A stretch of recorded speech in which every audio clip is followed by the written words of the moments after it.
Again, welcome to another short video. In our last video, what we did is we looked at how we label up horizontal and vertical components of force systems with positive and negative symbols. Now what we're going to have a little look at now is not just moving objects along the same plane, but if I want to move this mass into position number 1, how does that affect the positive and negative symbols that I need to put into these force systems? Now in this particular example, I've got a mass in the centre of the screen. I want to move it into position number 1. So what I need to do is I need to apply a force at an angle. Okay, and as we identified last time, that force can be split up into its horizontal and vertical components. So if I apply a force along that axis horizontally, and apply a force along that axis vertically. Okay, now those saying vertically up and vertically down and left and right, that doesn't work when it comes to resolving forces. What we have to actually do is label them up. Okay, so in this example, if I've got forces that are acting along this axis in that direction, that's classed as a positive, and then in this direction, it's also classed as a positive. Now that's going to change depending on where I want my mass to go. So let's have a little look at this next setup here. Now again, I've just get the same mass, I want to move it into a different position, I need to apply a force at an angle, but I'm not just applying a force along an angle, I'm actually applying a horizontal force and also a vertical force.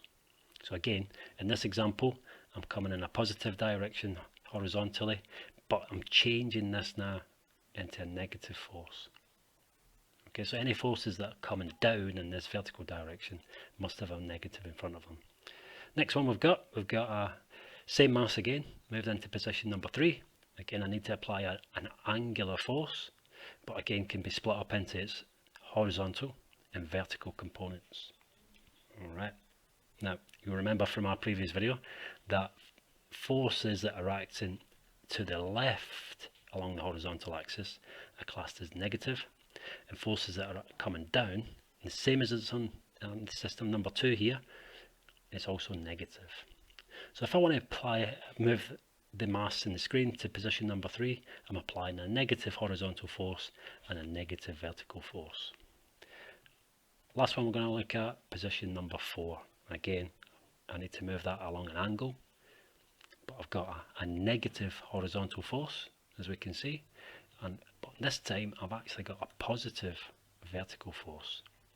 Now these positive and negative signs are going to be really important when we start to resolve forces into the horizontal and vertical components using our trigonometry, which is going to be in our next video. Okay, but being able to apply these positive and negative signs along different axes is really vital in getting the correct solutions to any force system calculations that you have to do. Okay, so I'm going to pop a little minus on that just in case.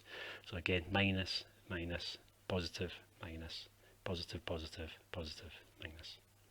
Alright, so that clears up any confusion, and if it's made it even more confusing for you, then make sure you come and speak to me so I can try and explain it in a slightly different way if need be. But other than that, all the best and enjoy.